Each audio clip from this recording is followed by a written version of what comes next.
നമസ്കാരം. 2026 കേരളം ആര് ഭരിക്കുമെന്ന ചോദ്യത്തിന് ഒട്ടുമിക്ക ജനങ്ങളും പറയുന്നത് കോൺഗ്രസ് വരുവാനുള്ള സാധ്യത ഉണ്ട് എന്നാണ്. എന്നാൽ അവർ തന്നെ പറയുന്ന മറ്റൊരു പ്രധാനപ്പെട്ട കാര്യമുണ്ട്. പാർട്ടിക്കുള്ളിലെ പടലപ്പിണക്കങ്ങളും അനുയോജ്യരായ നേതാക്കന്മാരെ കൃത്യമായ സ്ഥാനത്ത് എത്തിക്കാത്തതിൻ്റെ അപാകതയുമെല്ലാം പാർട്ടിയെ പിന്നിലേക്ക് കൊണ്ടുപോകും എന്ന്. BJPയും ഇടതുപക്ഷത്തിനെയും സംബന്ധിച്ച ഇരു പാർട്ടികൾക്കും കേന്ദ്രീകൃതമായി ഒരു മുഖമുണ്ട്. BJPക്ക് നരേന്ദ്രമോദിയെന്നും ഇടതുപക്ഷത്തിന് പിണറായി വിജയനെന്നും എല്ലാം പറയാം. കേരളത്തിൽ BJPക്ക് അത്തരത്തിലൊരു മുഖമില്ലാത്തതും ഒരു വലിയ ക്ഷീണം തന്നെയാണ്. എന്നാൽ ഇടതുപക്ഷത്തിന് ഇത്രമേൽ അഴിമതി ആരോപണങ്ങൾ അവർക്കെതിരെ ഉണ്ടായിട്ടും പാർട്ടിയാണെന്ന് തോന്നുന്നതിൻ്റെ പ്രധാന കാരണം അവിടുത്തെ കേന്ദ്ര സംവിധാനമാണ്. അല്ലെങ്കിൽ കേന്ദ്ര സംവിധാനത്തെക്കാൾ മുകളിൽ നിൽക്കുന്ന പിണറായി വിജയൻ എന്ന ഘടകമാണ്. ആ മുഖത്തിൻ്റെ കീഴിലാണ് ഇപ്പോൾ ഇടതുപക്ഷം പ്രവർത്തിക്കുന്നത്. പക്ഷേ കോൺഗ്രസിനെ സംബന്ധിച്ച് അത്തരത്തിൽ ഒരു മുഖമില്ല എന്നുള്ളത് മാത്രമല്ല, വാളെടുത്തവരെല്ലാം വെളിച്ചപ്പാട് എന്ന് പറയുന്ന തരത്തിലേക്കാണ് കോൺഗ്രസിൻ്റെ നിലവിലത്തെ അവസ്ഥ. ആരാണ് കോൺഗ്രസിൻ്റെ യഥാർത്ഥ നേതാവ്?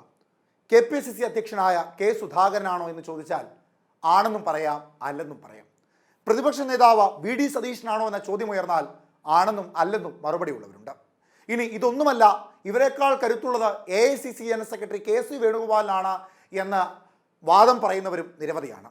ഒപ്പം കെ മുരളീധരൻ്റെയും ശശി തരൂരിൻ്റെയും ഒക്കെ പേരുകൾ ഉയർത്തിക്കൊണ്ടുവരുന്ന അണികളും പ്രവർത്തകരും നിരവധിയാണ് കോൺഗ്രസിൽ. അങ്ങനെ കോൺഗ്രസിന് ഒരു നേതാവുണ്ടോ എന്ന ചോദ്യത്തിന് മറുപടി പറയാൻ കഴിയാത്ത സാഹചര്യത്തിൽ ഇപ്പോൾ കോൺഗ്രസിൻ്റെ സംഘടനാ സംവിധാനം മുഴുവൻ അടിമുടി മാറ്റുവാനുള്ള തീരുമാനത്തിലാണ് രാഹുൽ ഗാന്ധി. 2021 തെരഞ്ഞെടുപ്പ് പരാജയത്തിന് ശേഷം KPCC അധ്യക്ഷനായി കടന്നു വന്ന K. സുധാകരൻ അന്ന് പറഞ്ഞ ചില പ്രധാനപ്പെട്ട കാര്യങ്ങളുണ്ടായിരുന്നു. പാർട്ടി ക്ലാസുകൾ നൽകുവാൻ വേണ്ടിയുള്ള ക്യാമ്പസുകൾ, അതിനോടൊപ്പം തന്നെ സെമി കേന്ദ്ര സംവിധാനത്തിലൂടെ പാർട്ടിയെ മുൻപോട്ട് കൊണ്ടുപോവുക, അടിത്തട്ടിൽ പാർട്ടിയെ ശക്തിപ്പെടുത്തുക, ബൂത്ത് തലത്തിൽ നേതാക്കന്മാർക്ക് പ്രാധാന്യം നൽകുക, ഇങ്ങനെ നിരവധി ആശയങ്ങളുമായി കടന്നു വന്ന K. സുധാകരന് അത് നടപ്പിലാക്കുവാൻ സാധിച്ചില്ല എന്നുള്ളത് മാത്രമല്ല, ഗ്രൂപ്പുകൾക്ക് മേലെ ഗ്രൂപ്പ് പോരാട്ടത്തിലൂടെ ഇപ്പോൾ പാർട്ടിയുടെ കെട്ട് കുത്തഴിഞ്ഞ് പോയിരിക്കുകയാണ്.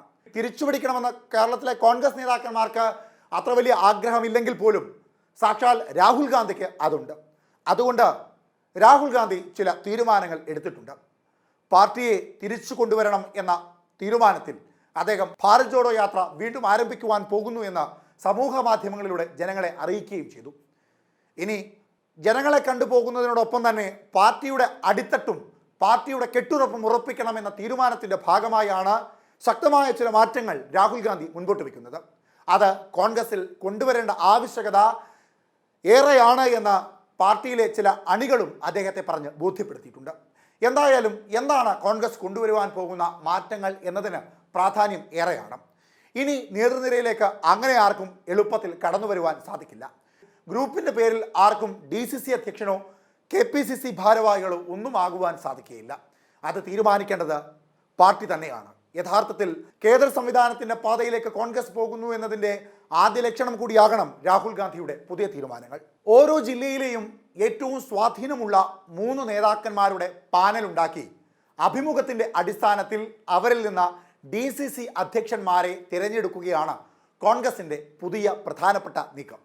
കൂടാതെ ബ്ലോക്ക് അധ്യക്ഷന്മാരുടെ നിയമനത്തിലും മാറ്റമുണ്ടാകും എന്നും സൂചനകൾ പുറത്തു വരുന്നുണ്ട്. ഇങ്ങനെ നിരവധി കാര്യങ്ങൾ ഉൾപ്പെടുത്തിക്കൊണ്ടാണ് പാർട്ടിയിൽ ശക്തമായ രീതിയിൽ അഴിച്ചുപണിക്ക് തുടക്കം കുറിച്ചിരിക്കുന്നത്. സംസ്ഥാനങ്ങളിലെ പുതിയ നേതൃത്വത്തെ കണ്ടെത്തുവാനുള്ള ചുമതല AICC സെക്രട്ടറിമാർക്കാണ്. സംഘടനാ സംവിധാനത്തിലെ നവീകരണം ഉടൻ ഉണ്ടാകും എന്ന് ഇവരുടെ യോഗത്തിലാണ് പ്രതിപക്ഷ നേതാവ് രാഹുൽ ഗാന്ധി പറഞ്ഞത്. നേതൃത്വത്തിൽ ഇതിൻ്റെ ചർച്ച തുടങ്ങിയിട്ടുണ്ട്. ഉദയ്പൂർ ചിന്തർ ശിബിറിലെ തീരുമാനം പുനഃസംഘടനയിൽ നടപ്പാക്കാനാണ് രാഹുലിൻ്റെ നിർദ്ദേശം. അങ്ങനെ വന്നാൽ പാർട്ടി ഘടനയിൽ 50 വയസ്സിന് താഴെ പ്രായമുള്ളവർക്കും ദളിതർ ഉൾപ്പെടെയുള്ള ദുർബലരായവർക്കും സ്വാധീനം കൂടുവാനുള്ള സാധ്യത ഏറെയാണ്. അവർക്ക് കാര്യമായ പ്രാധാന്യവും ലഭിക്കുക തന്നെ ചെയ്യും. മേൽഘടകത്തിലുള്ള ഈ അഴിച്ചുപണി താഴെത്തട്ടിലേക്കും കാര്യമായ രീതിയിൽ പടർന്നു പിടിക്കുമെന്ന ഉദ്ദേശം കോൺഗ്രസിനുണ്ട്. അഴിച്ചുപണിയുടെ തുടക്കം എന്ന നിലയിലാണ് AICCയിൽ 75 അംഗ പുതിയ സെക്രട്ടറിമാരുടെയും ജോയിന്റ് സെക്രട്ടറിമാരുടെയും നിയമനം. അതിൽ 15 പേർ ദളിത് ഗോത്ര വിഭാഗത്തിൽ നിന്നുള്ളവരാണ്. 70% പേരും പിന്നാക്കക്കാരാണ്. 12 വനിതകളും അതിലുണ്ട് എന്നത് പ്രധാനമാണ്. AICC പുതിയ സെക്രട്ടറിമാരുടെയും ജോയിന്റ് സെക്രട്ടറിമാരുടെയും പ്രവർത്തനം അടുത്ത 6 മാസത്തിനകം വിലയിരുത്തും. ചുമതല നൽകിയ സംസ്ഥാനത്ത് മാസത്തിൽ 15 ദിവസമെങ്കിലും തങ്ങണമെന്നും പ്രതിമാസ റിപ്പോർട്ട് നൽകണമെന്നും നിർദ്ദേശമുണ്ട്. പരസ്യ പ്രസ്താവന പാടില്ല എന്നത് പാർട്ടിയുടെ കർശന നിലപാടാണ്. അതിനിടയിൽ പ്രാദേശിക ഗ്രൂപ്പുകളിൽ പെടാതെ പ്രവർത്തിക്കുകയും വേണം. വൈകാതെ AICC ഭാരവാഹികൾക്കായി ദ്വിദിന പരിശീലന പരിപാടിയും പാർട്ടി ആലോചിക്കുന്നുണ്ട്. അതായത് പാർട്ടിയെ അടിമുടി മാറ്റുക എന്ന തീരുമാനത്തിന് അരക്കിട്ടുറപ്പിക്കുകയാണ് രാഹുൽ ഗാന്ധി എന്ന് തീർച്ചയായി. DCCയിലും AICCയിലും ഒക്കെ വനിതകളെയും പിന്നാക്ക സമുദായക്കാരെയും ദളിതരെയും ഒക്കെ ഉൾപ്പെടുത്തുന്നതോടുകൂടി താഴെത്തട്ടിലുള്ളവർക്ക് പാർട്ടിക്കുള്ളിലെ സ്വാധീനം വർദ്ധിപ്പിക്കുക എന്ന ഉദ്ദേശം കൂടി രാഹുലിൻ്റെ പക്കലുണ്ട്. വെറുപ്പിൻ്റെ കമ്പോളത്തിൽ സ്നേഹത്തിൻ്റെ കട തുറക്കുന്നതിന് മുമ്പ് പാർട്ടിക്കുള്ളിൽ ചില മാറ്റങ്ങൾ വരുത്തണമെന്ന ബോധ്യമായ രാഹുൽ ഇപ്പോൾ ആ മാറ്റങ്ങൾക്ക് കാലെടുത്ത് വച്ചിരിക്കുകയാണ്. പാർട്ടി അടിമുടി മാറേണ്ടതായുണ്ട്. അങ്ങനെ വന്നെങ്കിൽ മാത്രമേ നിലവിലത്തെ സാഹചര്യത്തിൽ ശക്തമായ കോൺഗ്രസ് നിരയുള്ള ഇന്ത്യൻ സംസ്ഥാനങ്ങളിലെ കേരളത്തിൽ 2026 കോൺഗ്രസിന് അധികാരത്തിലെത്തുവാൻ സാധിക്കൂ എന്നതടക്കമുള്ള ചിന്തയുടെ ഫലമായിട്ടാണ് ചിന്തൻ ശിബിരയിൽ രാഹുൽ ഗാന്ധി ഇത്തരത്തിലൊരു തീരുമാനം എടുത്തിരിക്കുന്നത് എന്ന് കണക്കിലാക്കാം. എന്തായാലും വരും ദിവസങ്ങളിൽ കോൺഗ്രസിൽ ഉണ്ടാകുവാൻ പോകുന്ന മാറ്റം പലരുടെയും മുഖം കറുപ്പിക്കും, പലരുടെയും നെറ്റി ചുളിപ്പിക്കുക തന്നെ ചെയ്യും. എന്തായാലും പ്രാദേശിക ഗ്രൂപ്പുകളിലൊന്നും പെടാതെ വേണം പ്രധാന ഇടങ്ങളിലേക്ക്, അധ്യക്ഷ പദവികളിലേക്ക് കോൺഗ്രസിൻ്റെ നേതാക്കന്മാരെ, പ്രവർത്തകരെ കൊണ്ടുവരുവാൻ എന്ന തീരുമാനം കയ്യടി വാങ്ങുവാൻ അർഹമായ ഒന്നു തന്നെയാണ്. പാർട്ടിയെ പാർട്ടി അല്ലാതെ ആക്കുന്നത് കോൺഗ്രസിനുള്ളിലെ ഗ്രൂപ്പാണ്.